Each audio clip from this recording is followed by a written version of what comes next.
Quelles sont les obligations fiscales et sociales d'une entreprise?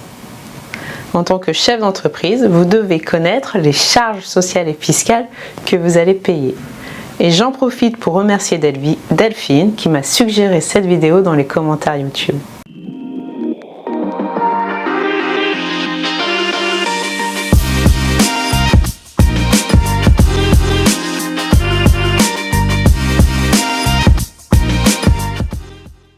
Je suis Solène Coriol, expert comptable, commissaire aux comptes, coach pour entrepreneurs. Je dirige 2 entreprises, Koi Coaching qui est une société d'accompagnement à la création d'entreprises et Koi Finance qui est une société d'expertise comptable qui met l'accent sur la proximité client. Vous le savez, pour moi l'entrepreneuriat est affaire de passion. J'aime partager avec les chefs d'entreprise ambitieux mes connaissances d'expert comptable en finance d'entreprise, en fiscalité, en ressources humaines. Aujourd'hui, nous parlons de votre calendrier fiscal et social. 2 petites choses avant d'entrer dans le vif du sujet. La première, ces vidéos ont un format court pour s'adapter à votre planning. Si vous souhaitez davantage d'astuces et de conseils, abonnez-vous à notre newsletter, le lien est dans la description. La seconde chose est que vous avez accès sur le site des impôts, donc vous allez sur le site impôts.gouv.fr, rubrique professionnelle, calendrier fiscal. Et là, vous allez avoir l'ensemble de vos échéances fiscales. Je passe très vite sur la partie sociale parce que ça dépend tout simplement des options que vous avez prises. De manière simplifiée, en fait, vous allez payer les charges sociales tant pour vos salariés que pour vous-même, soit mensuellement, soit tous les trimestres 15 du mois suivant, en fonction de vos différentes options.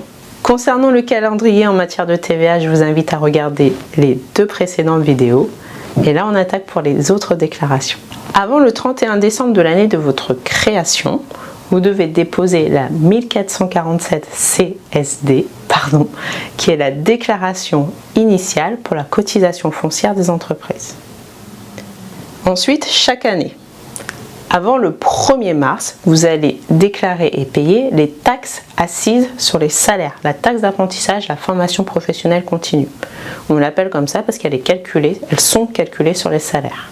Échéance suivante, au 15 juin, vous allez avoir un acompte de CFE à payer à condition que la CFE due au titre de l'année précédente est supérieure ou égale à 3 000 €. Vous avez ensuite un acompte de CVAE, cotisation sur la valeur ajoutée des entreprises, à payer, toujours pareil, à condition que la CVAE de l'année précédente soit supérieure à 3 000 €. Et enfin, un acompte d'impôt sur les sociétés. On reste sur la même règle si l'impôt sur les sociétés dû au titre de l'année précédente était supérieur ou égal à 3 000 €. Les impôts fonctionnent par trimestre. Je vous ai parlé du 15 mars, 15 juin, maintenant on arrive au 15 septembre. Toujours pareil, un acompte de CVAE, toujours si la CVAE due au titre de l'année précédente est supérieure à 3 000 €. Là, on voit qu'il n'y a pas d'acompte de CFE. Et par contre, un acompte d'impôt sur les sociétés avec cette même condition de 3 000 €. Dernier trimestre, le 15 décembre maintenant, vous allez payer cette fois-ci le solde de la cotisation foncière des entreprises, donc de la CVAE. Normalement, là, vous ne pouvez pas l'oublier parce que les impôts vont vous envoyer un rôle pour savoir le montant à payer. Et on retrouve notre acompte d'impôt sur les sociétés.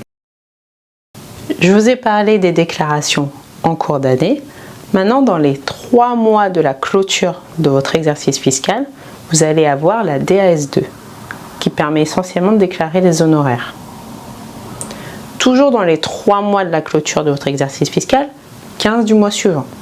Par exemple, si je clôture au 30 juin, ça fait juillet, août, septembre, 15 octobre. Vous allez avoir bien sûr l'alias fiscal, le relevé de solde de l'impôt sur les sociétés et une déclaration qui s'appelle la déployée, qui permet de déclarer les locaux à usage professionnel. Ensuite, il faut savoir que les entreprises qui clôturent au 31 décembre ont un délai supplémentaire de 15 jours. Par rapport au délai de 3 mois, 15 du mois suivant, on devrait arriver au 15 avril. Pour elles, en fait, souvent, les déclarations sont déposées tout début mai. Le deuxième jour ouvré qui suit le 1er mai, N+1, deux déclarations, la déclaration de solde de la CVAE et la déclaration de la valeur ajoutée et des effectifs pour la CFE, sachant que les entreprises mono-établissements qui remplissent correctement leur liasse fiscale sont exonérées pour cette deuxième déclaration. Voilà pour les principales déclarations, pas si compliqué. Juste, les grandes entreprises peuvent avoir des déclarations supplémentaires. J'espère que cette vidéo vous a permis d'y voir plus clair sur votre calendrier fiscal.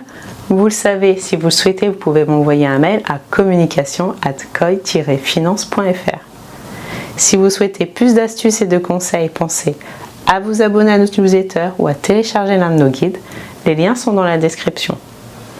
Petit rappel sur nos deals, merci beaucoup pour ce que vous faites, c'est grâce à vous que cette chaîne vit. Continuez à m'indiquer en commentaire les sujets que vous aimeriez que je traite. Moi, je continuerai à animer cette chaîne avec passion pour partager avec vous mes connaissances d'expert comptable en finance d'entreprise, en fiscalité, en ressources humaines. Pensez à vous abonner, à activer les notifications et je vous dis à très vite.